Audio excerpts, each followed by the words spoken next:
Assalamualaikum warahmatullahi wabarakatuh. Jumpa lagi dengan Pak Agus berbagi, bikin cerdas tiada batas. Pada kesempatan kali ini Pak Agus berbagi akan memaparkan tentang koneksi antar materi modul 3.1 pengambilan keputusan berbasis nilai-nilai kebajikan sebagai pemimpin. Baik, dalam koneksi antar materi ini merupakan sebuah refleksi tentang modul 3.1. Adapun berbagai pertanyaan pemantik diantaranya adalah yang pertama, bagaimana filosofi Ki Hajar Dewantara dengan Pratap Triloka memiliki kaitan dengan penerapan pengambilan keputusan sebagai seorang pemimpin. Nah, sebagai seorang pemimpin sekolah berperan besar dalam menentukan keberhasilan sekolah karena ia mempunyai tanggung jawab dalam menyinergikan berbagai elemen di dalamnya. Pemimpin sekolah yang berkualitas akan mampu memberdayakan seluruh sumber daya di ekosistem sekolahnya hingga dapat bersatu padu menumbuhkan murid-murid yang berkembang secara utuh, baik dalam rasa, karsa, dan ciptanya hingga terwujud profil pelajar Pancasila. Ingarso sung tulodo berpengaruh besar dalam mengambil keputusan sebagai pemimpin pembelajaran. Seorang guru harus menjadi tauladan atau contoh yang baik kepada murid. Ing madyo mangun karsa. Seorang guru harus memberikan karsa atau usaha keras dan tuturi handayani. Akhirnya guru sebagai pamong menuntun, mengarahkan, membantu murid untuk dapat mengambil keputusan terhadap permasalahannya. Bagaimana nilai-nilai yang tertanam dalam diri kita berpengaruh kepada prinsip-prinsip yang kita ambil dalam pengambilan suatu keputusan? Nah, setiap guru memiliki nilai-nilai positif dalam dirinya. Nilai-nilai positif mampu mempengaruhi dirinya untuk menciptakan pembelajaran yang berpihak pada murid. Nilai-nilai yang akan membimbing dan mendorong pendidik untuk mengambil keputusan yang tepat dan benar. Nilai-nilai positif tersebut seperti mandiri, reflektif, kolaboratif, inovatif, serta berpihak pada murid. Nilai-nilai tersebut merupakan prinsip yang dipegang teguh dalam pengambilan keputusan yang dilema etika atau dalam wujudan moral yang menuntut berpikir secara seksama untuk mengambil keputusan yang benar. Nilai-nilai positif mengarahkan pada mengambil keputusan yang tepat dengan risiko yang sekecil-kecilnya. Keputusan yang bisa dipertanggungjawabkan dan berpihak pada murid. Nilai-nilai positif mandiri, reflektif, kolaboratif, inovatif, serta berpihak pada murid adalah manifestasi dari pengimplementasian kompetensi sosial emosional, kesadaran diri, pengelolaan diri, kesadaran sosial, dan keterampilan berinteraksi sosial dalam mengambil keputusan secara kesadaran penuh untuk meminimalisir kesalahan dan konsekuensi yang akan terjadi.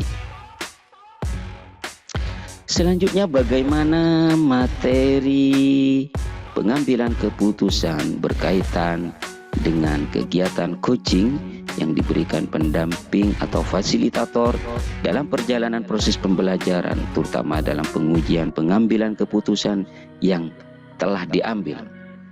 Apakah pengambilan keputusan tersebut telah efektif?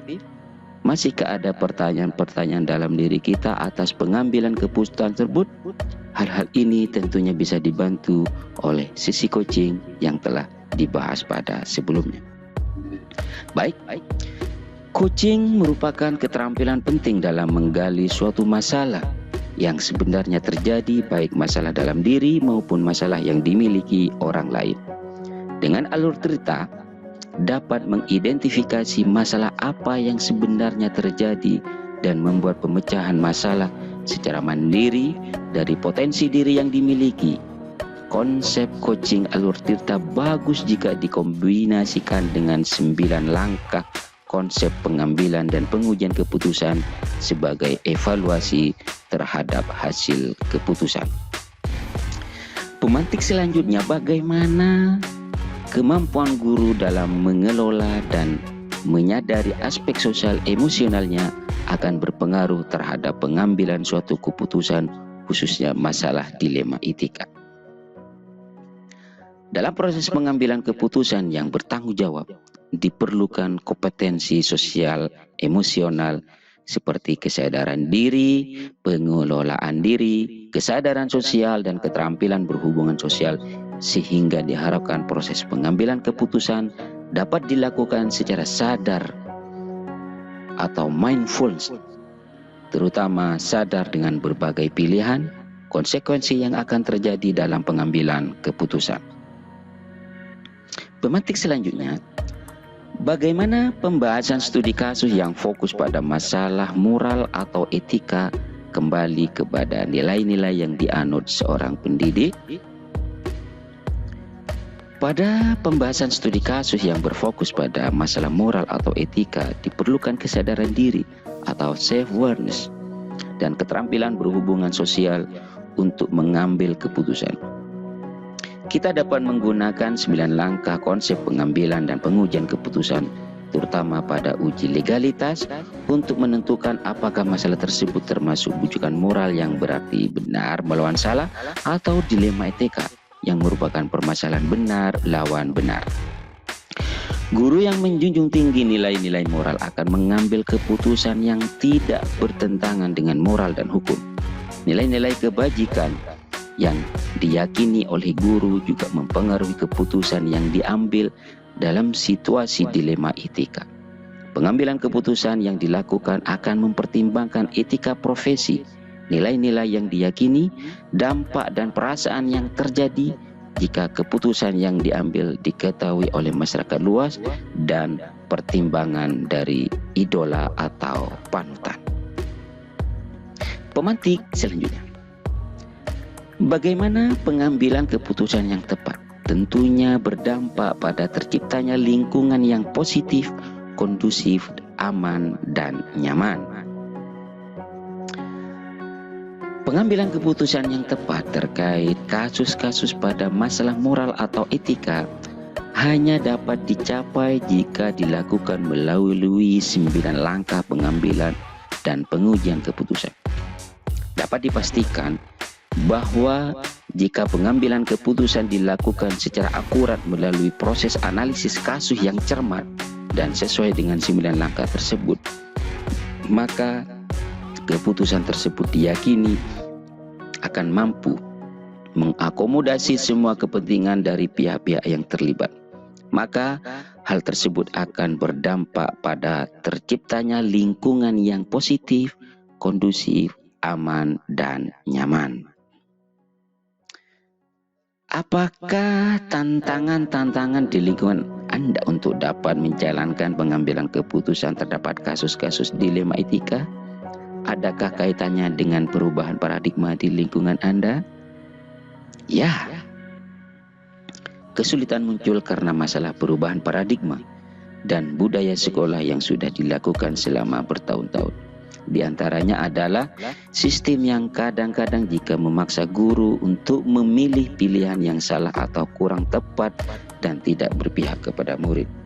Yang kedua, tidak semua warga sekolah berkomitmen tinggi untuk menjalankan keputusan bersama. Yang ketiga, keputusan yang diambil kadang-kala tanpa sepenuhnya melibatkan guru, sehingga muncul banyak kendala-kendala dalam proses pengambilan keputusan. Apakah pengaruh pengambilan keputusan yang kita ambil dengan pengajaran yang memberikan murid-murid?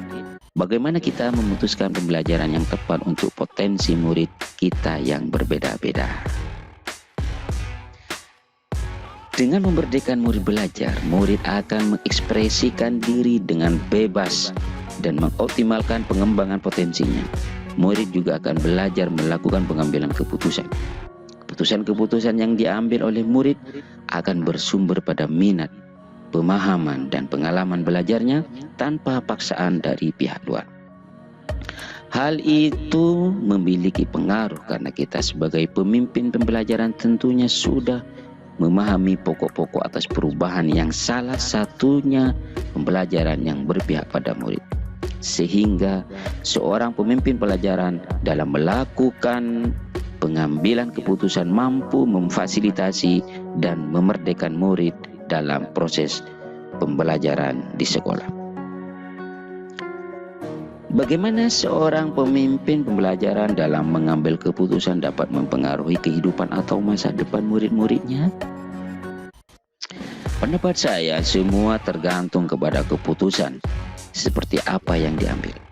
Apabila keputusan tersebut sudah berpihak kepada murid, dalam hal ini tentang metode yang digunakan oleh guru, media dan sistem penilaian yang dilakukan yang sudah sesuai dengan kebutuhan murid, maka hal ini akan dapat memerdekakan murid dalam belajar dan pada akhirnya murid dapat berkembang sesuai dengan potensi dan kodratnya.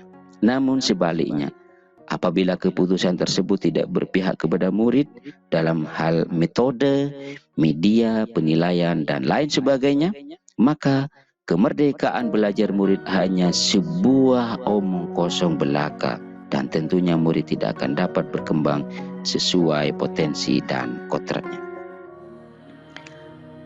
Apakah kesimpulan akhir yang dapat ditarik dari pembelajaran modul materi ini dan kaitannya dengan modul-modul sebelumnya? Pengambilan keputusan adalah suatu kompetensi atau skill yang harus dimiliki oleh guru dan harus berlandaskan kepada filosofi Ki Hajar Dewantara yang dikaitkan sebagai pemimpin pembelajaran.